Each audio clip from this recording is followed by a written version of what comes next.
any insight professional that thinks they're good at their job thinks what they do contributes and matters to the board when they stand in front of it. But I think also you need to have a board that is willing and able to listen. The places where insight works best is where a company culture is really focused around the customer, and also the leadership, I would say. Are the leadership willing and able to listen?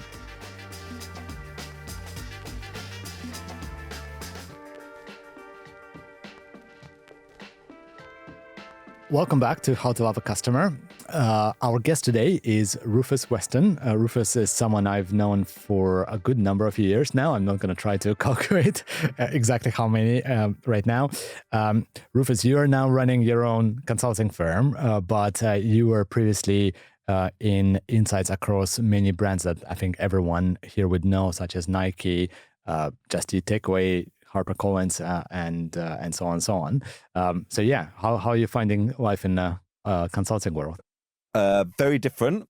So I've always loved getting really into the depth of a business and really understanding how organizational cultures work. It's quite different to be in your shoes, Mikhail, to work with a number of different companies. Often you see lots of different interesting perspectives, but you never get very deep. So I'm still looking for the right role when it comes along in a big client-side company. There's less of them in the Netherlands, so we're in the meantime. I'm working on Rufus Consulting, my imaginatively titled consulting business. Yeah, I love that title. How did that come about?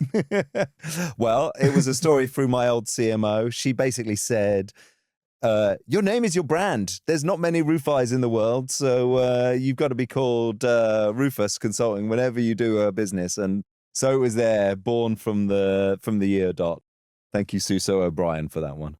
Let's talk a little bit about maybe taking a step back from Rufus Consulting and kind of your career through Insights. How have you seen this field evolve? And can you talk just generally totally. a little bit through your backstory in this field? Well, you missed one other company that I started off. It was my longest job, actually. It was at the BBC News. Wow, okay. It was a great training ground for Insights, but I think I saw a lot of changes in the way that Insight worked during that time and since then.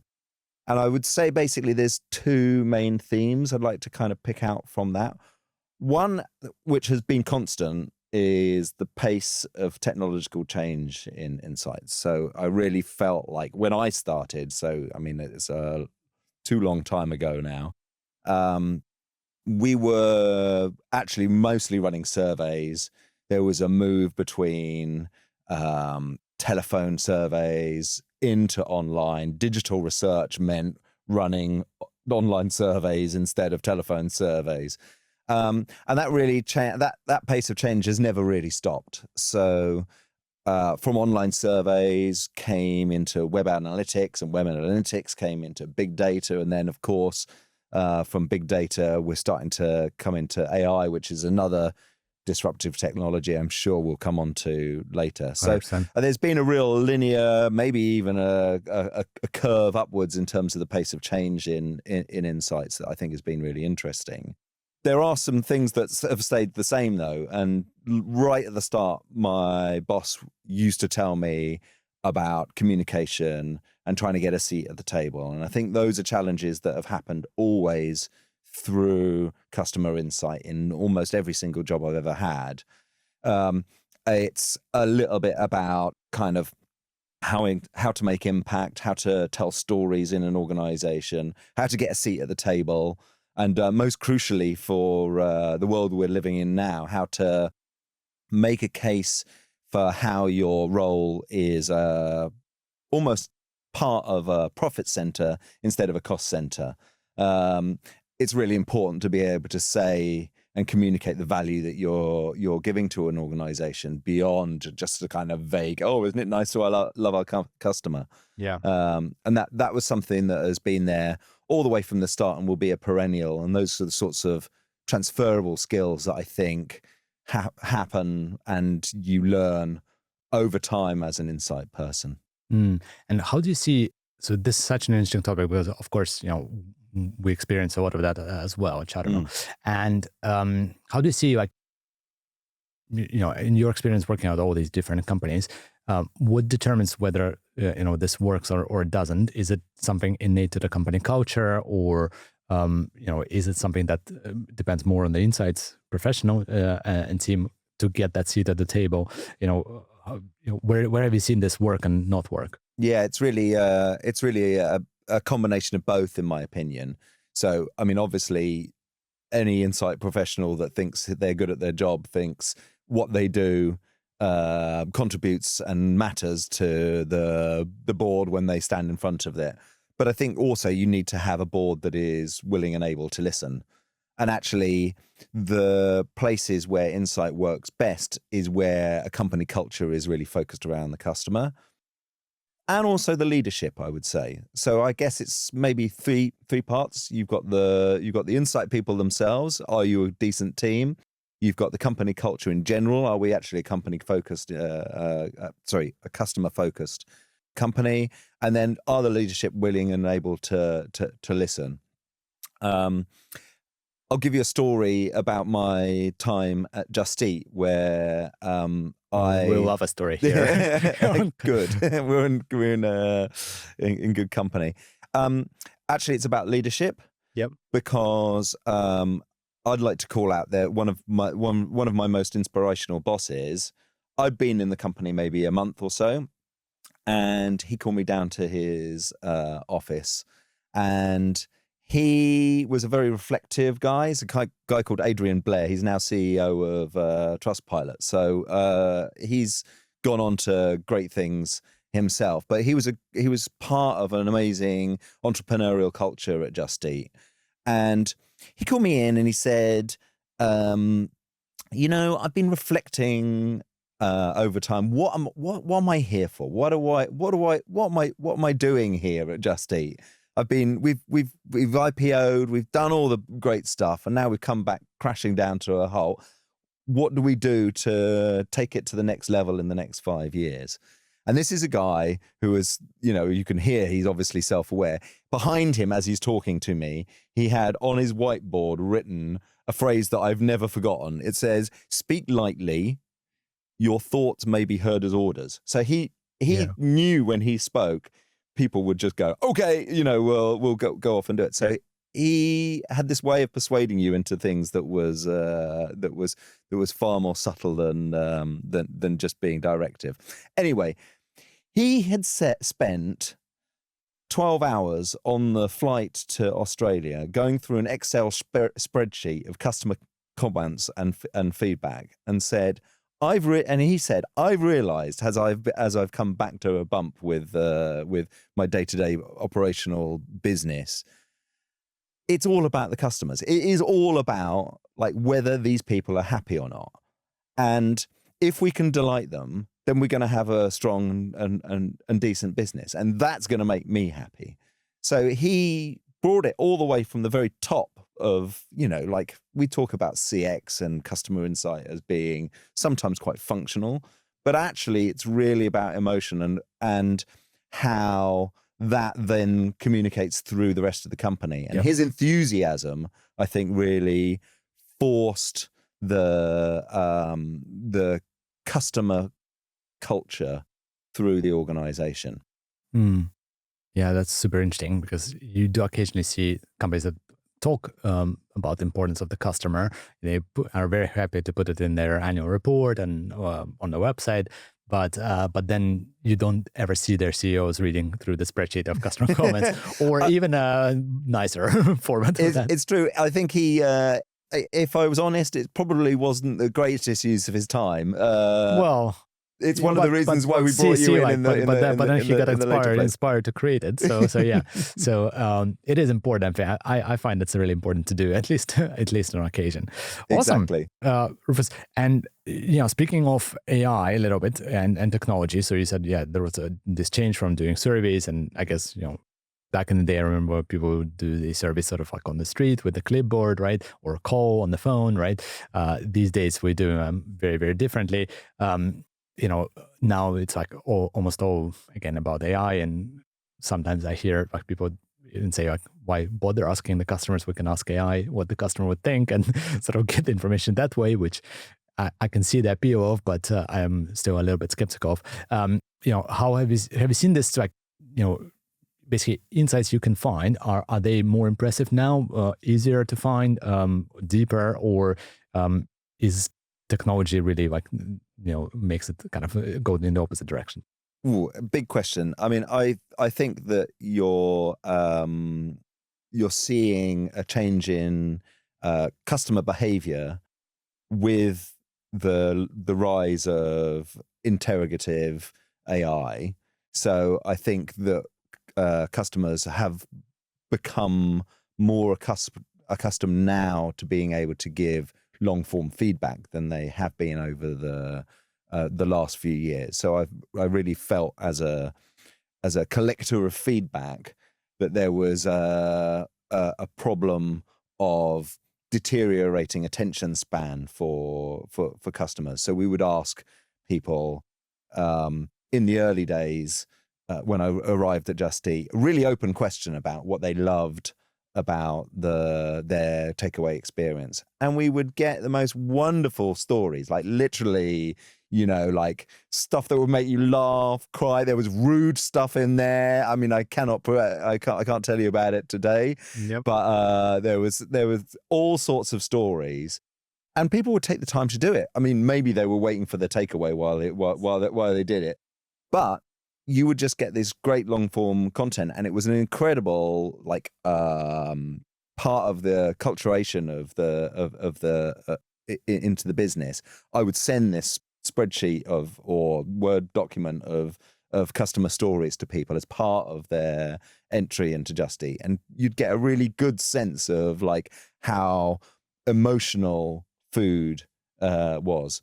And I think over time that kind of like engineering aspect towards customer feedback especially has become customers have got a bit tired of it, to be honest. You get all sorts of, please just give us your feedback, and I think that's been a real problem with AI and the way that AI can mimic normal conversations. I think there is a real opportunity now to get back to those kinds of storytelling conversations like we're having now, but about great customer experience or bad customer experience or whatever customer experience we're looking for. So I think, I mean, we can talk about the way that AI kind of helps you navigate these sorts of big data sets and trains these sorts of data sets. Yeah. But I think ultimately, actually, it's about getting good information, and AI is much more helpful in that sense, in my opinion, than the other side as well. Awesome. Yeah, we'll definitely talk more about AI. It seems like everyone is very interested in this topic, which of course warms my heart as someone working on AI. But Rufus, before we go there, so maybe let's shift gears a bit and talk about the customer stories. And if there's at least one thing that I've always loved about our interactions over the years is the customer stories that keep coming, especially when we work together at Just Eat, but even from other companies as well. So yeah, do you want to start with maybe like one specific story that stayed in your mind? I mean, I talked a little bit about the emotion that you can find sometimes when you really dig into the customer, and I felt like that was never the case more than during COVID. I was at just the tail end of Just Eat at that point, and I really felt like there was a moment where obviously we were scared and didn't know what was happening. But as the society economy started to open and back up again, there was a real appreciation for some of the small things that some of the people working at Just Eat, the drivers, the couriers, and the people providing meals for people, just what a service they did for people. And I think, once again, it was a real reminder that, we tend to get stuck into a kind of engineering mindset of like, this is just a functional thing, we're just merely providing meals for people, but actually it's much more than that. And so we got these great stories of how, what a lifeline the drivers were. And, we were all banging pots and pans for the NHS during COVID, but we got similar kind of feedback. I know it seems weird, but we got similar kinds of feedback for the drivers who were going out of their way to deliver food so that parents could not, just for once, not cook for their screaming children, just once to have a Domino's pizza or whatever it was. And I felt like that was, a real reminder of like how companies, when they work well, can actually be in the moments that matter for customers. Yeah. Well, I think food is already such an important experience for everyone, and people are generally very passionate about this. But during COVID, it was times 10, as you say. Yeah. And did any of these sort of experience lead to any action on your side in terms of how you change the product, the service, maybe the marketing of the product? Definitely. So, I mean, there were two components. So one was actual like understanding what was happening in an environment where safety was paramount. So we were the way that food was transferred over to the customer was obviously a big part of the issues for how we were working. So understanding that from a feedback point of view was really important. And to know the protocols were being followed, and that the food was being left in the right way and in a hygienic way and a proper way for the customers, so that COVID protocols were happening. So a great example of where feedback can actually be really useful, and actually we optimized based on some of the feedback there themselves. But there was also, when you talked about marketing, it made me think about how we were about to launch a new campaign for Just Eat, which was really silly, really light, and really celebrating the joy of takeaway food. Now, in a dark place during COVID, we actually held back from doing that for a little while until we tested the water with our customers to fundamentally understand whether there was a change in mood that would kind of open up to those kinds of much more fun messaging. So actually being able to slowly see a kind of thaw in the cultural psyche for our customers enabled us to say, okay, now is the time to put out a silly ad celebrating takeaway for what it is, which is, the joy of that ding dong moment when the pizza guy arrives. Yeah. Awesome. Well, I love this because, it's one of those things that makes so much sense when you hear about it, but you wouldn't necessarily spend a lot of time thinking about what the business delivering food goes through in that sort of environment. We think that like it was amazing for those companies. It's a bit dark to say, but it was that moment when they had massive growth suddenly. But at the same time, you still, even if you're celebrating that, you need to think about that we are striking the right tone, that we're following those kind of procedures. So there's a lot of intricacies, because you can very quickly go from this being a massive opportunity to this is a disaster, right? Potentially. Yeah, definitely. And actually, I think it's really interesting to see the Nike example after that, because I felt like I joined Nike after COVID, and they were still riding on a lot of the tailwinds of the real rise in athleisure, and how customers had changed their habits. And I think now I've gone back to them to understand a little bit more about the way that they are treating now their retail partners has been a real eye-opening experience about how companies need to pivot from opening up new markets and being, Nike did so well out of COVID as so many did before that, but they've had to really have a bump and a realization that their customers are a core of people that really love sport, and their biggest retail partners are their biggest and best customers. And it's been really instructive to be able to see how the company has had to pivot in order to really move into a kind of landscape again where it's not just about like leisure wear. It's actually about sport, and it's also about the retail partners that they really value. How do you see kind of a difference in terms of how the insight process is set up at these two companies? Just Eat is a pretty large company. Maybe our listeners in North America might not be as familiar with them, but in Europe, it's the like at least one of the largest, probably the largest food delivery business, and but still kind of not even close. I'm guessing to the scale of Nike, right?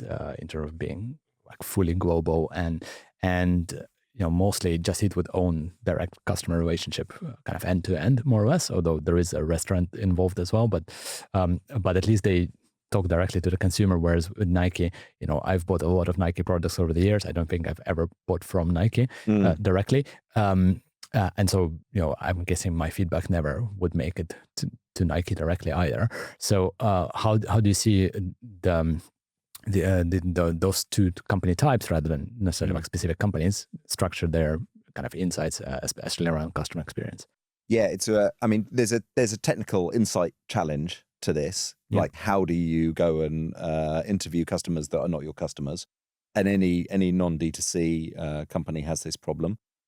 And I think there is also a cultural challenge as well. And actually, it comes back to the strength of your relationship with the partners that you have. So in terms of actually gaining insight, we have a insight sharing relationship with retail partners. Now, obviously in Europe, there are many different caveats around that in terms of like data protection, non-personalized information, and all those sorts of things. But actually being able to share data well between your partners and your and us as retailers was really at the heart of the pivot and the change in the relationship, so that we were understanding our customers together with them. There's also a onus on us as retailers and Nike as one of the biggest and best brands in the world to protect the brand as well, to really understand, to make sure that retail partners are doing the best thing for customers. And we have to take steps. And it's a bit of a primitive kind of old school way of doing it. We run mystery shopping and things like that. We go into stores and we try and understand through our own feedback how the Nike brand is portrayed in those in those customer retail partner spaces. So there is an awful lot of different insight techniques that you can do to understand the feedback in those places, but ultimately the best thing that you can do is have a great relationship with your retail partner, and they will tell you how your products are being perceived. Yeah, and I just actually randomly enough just had a conversation with someone working in retail as well, and one sort of recent trend they brought up was that now it's not just retailers, but your customers are actually in some ways reselling your product quite often, right? And I guess for Nike, it's been happening even more so than other brands. There's a whole kind of culture of sneakerheads and people trading sneakers and whatnot. So obviously, like there, you can't necessarily control how the brand is messaged and positioned and all those things. But I'm guessing you can still learn a lot of interesting things about like how your customers describe the product to their customers. And I think that's one of the things that, coming back to our earlier part of our conversation about how emotional and what a connection your customers have with you as a brand. Not always, but often, really, they really feel part of the brand. Something that is very easy to lose sight of when you are running an operational big business. But actually, those sneakerheads, when a drop doesn't work quite right, or we don't produce enough of them, when you see the feedback from those people, you really see it as like a first mover in terms of how kind of early warning, how emotionally connected they are to the brand, and it's really a measure of what a successful company Nike is. To be able to see that, really. Now that like you've come back and started working with them, I'm guessing in a consulting capacity, looking at how customer experience is being operationalized in a business, like anything you can speak about in terms of like some specific things Nike is doing that maybe you haven't seen in other places? I think one of the things that I've been really keen to do, and Nike are embracing slowly, is to really use that feedback in a positive loop for the partner sales team.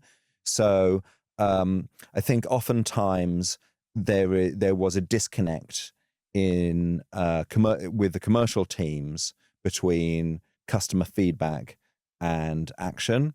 And I think often CX data was seen as a preserve of a kind of support network and not seen as part of the sales process. I think where I could see it really being operationalized in a positive way is actually as a fruitful conversation starter, as a way of improving the customer experience, both from a Nike perspective, but also from a retail partner perspective as well. Is there, maybe if you can talk about it, kind of a specific example that you would use to convince people? Yeah, so I mean, we're at the moment we're looking at the digital products that our retail partners have, and comparing it to Nike.com. Now, Nike.com is not perfect, but we've learned a lot over the years around best practice in e-commerce optimization through like a really good A/B testing and experimentation engine. And not every retail partner has that kind of scale and ability to really dig into those kinds of nitty-gritty moments. And so what we're able to do is, looking at just the heuristics of partner websites, actually start with best practice as not necessarily defined by Nike, but some of the learnings that Nike have had, and take that as part of the conversation that we have with retail partners in order to convince them to improve their digital product in whatever way, whether it's about putting new features, new products within their environment, or whatever it is. It's a much more productive conversation to talk about an optimization to make more commercial gain with your between your sales team and those retail partners, than to go in and actually sort of say, well, the feedback is not positive or whatever. So actually we can use some of the best practice that we have as part of the insights that we can share with our partners. So you would go into a meeting, in an imaginary situation, you would go into a meeting to say something like, our customers have told us this and this, we built this kind of feature. On the back of that, let's say, I know how you present sizes, or how do you filter the products, or how you find them, and that has performed really well for us. So you might consider something like that, right? You basically nailed it. That's exactly what the ideal conversation is, and obviously the I think that's a much more fruitful conversation than either a negative or even a sales conversation. It's about working together to improve. Everyone wins when it comes to when you're improving your digital environment, but also your physical environment as well. Awesome. Rufus, and maybe to shift gears a little bit. So let's say, you were starting another insights function at a big brand these days, kind of knowing everything you know now and the technology that's moved over the years. Like, where would you start? What advice would you give to someone who is maybe doing that already? That's a great question. I think you've asked me one of the big one of the big questions.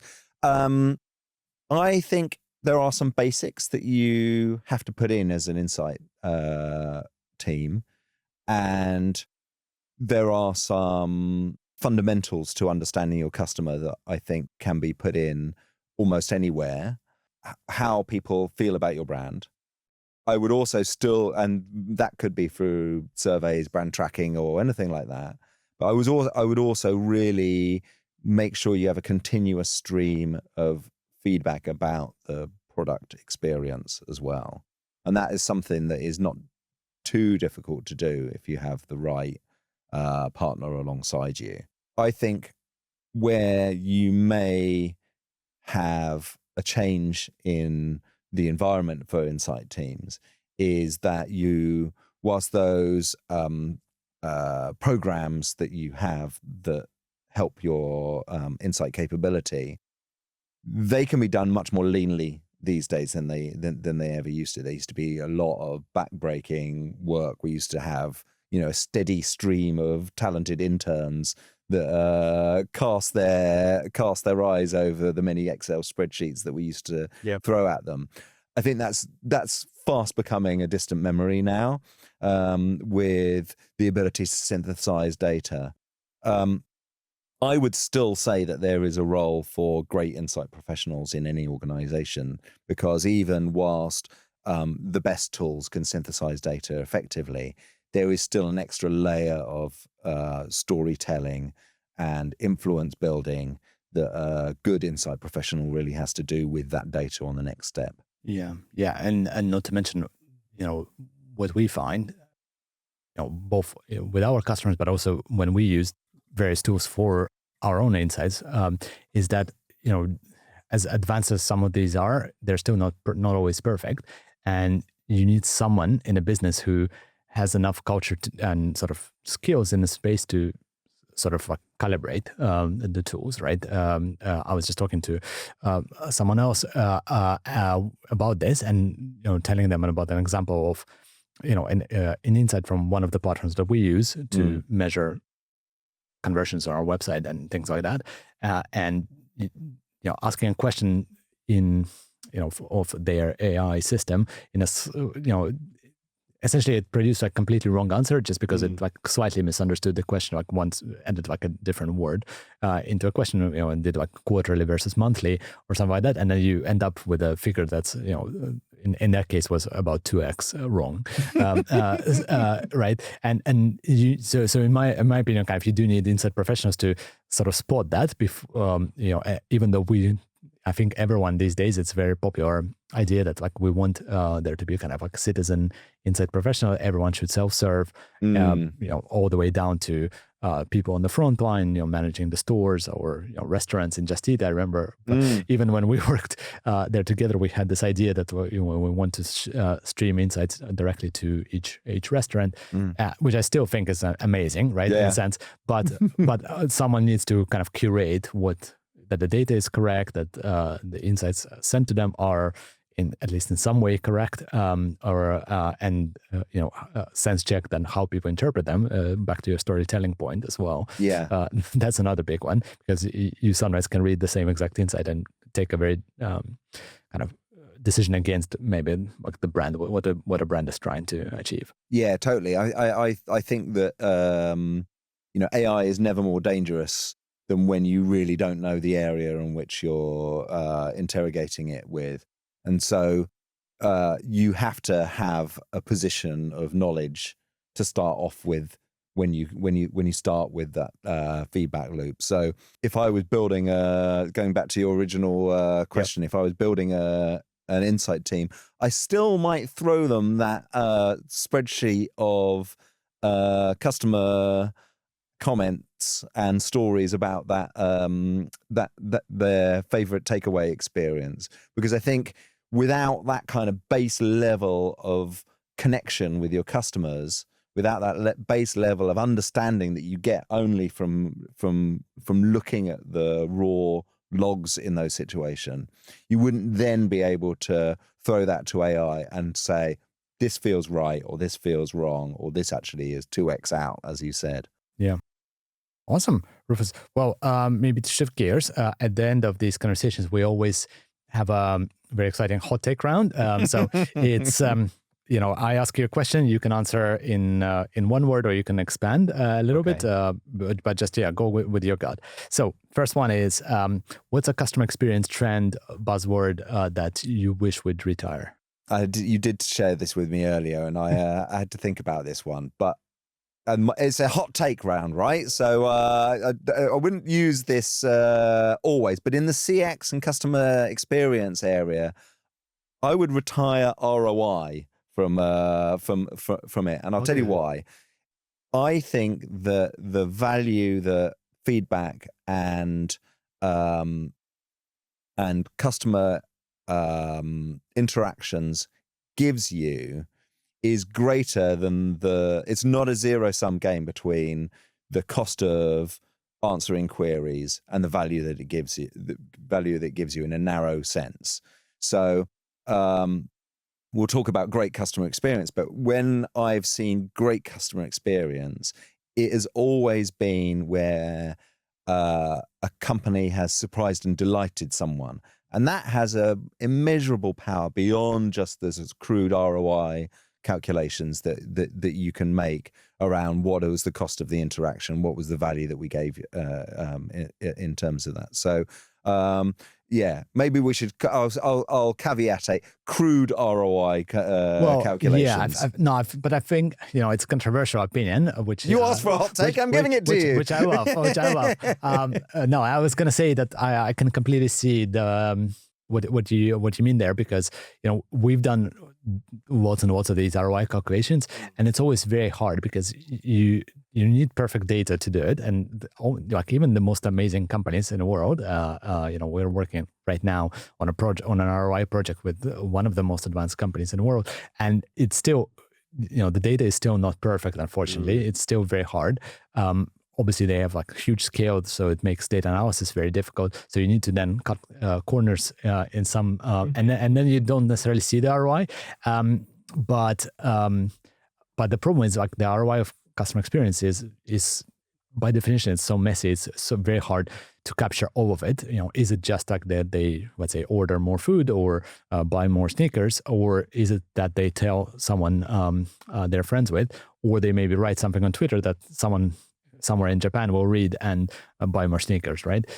So it's just impossible, almost impossible, I think, to do proper ROI studies. So then people do essentially what can be done, but that usually underestimates the ROI massively, and then they conclude like, oh, maybe we shouldn't be doing any of this. But then you see companies who maybe like don't even bother doing ROI; they just believe in customer experience, and they consistently achieve superior results. If you believe in great customer experience, then you will make great customer experience. And if you make a great customer experience, then you will achieve great results. Going backwards to say, like, prove to me that this stuff is actually worthwhile, almost always leads to a kind of like, well, it was kind of worthwhile, but the data is inconclusive. Yeah, so if you really want to, then cut the amount of call center staff, whatever it is, limit the amount of things, and you'll see virtually the same results. And of course, that's not a recipe for long-term especially success. In the short term. Yeah, exactly. Awesome. Oh, next one. What's a brand you think is killing it in customer experience? Someone like you look up to? Yes, I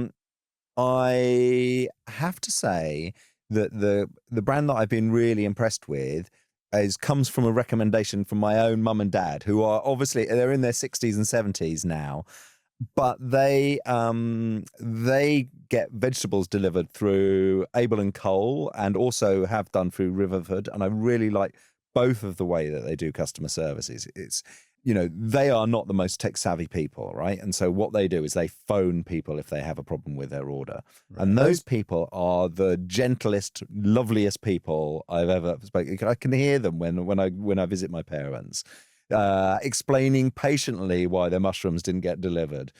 And it's just a delight. You can understand how for their customers, they really see them as part of an extended family of people, almost like the local neighborhood, vegetable grocer of the past. And often they are just giving stuff away to them. They are surprising and delighting them all the time.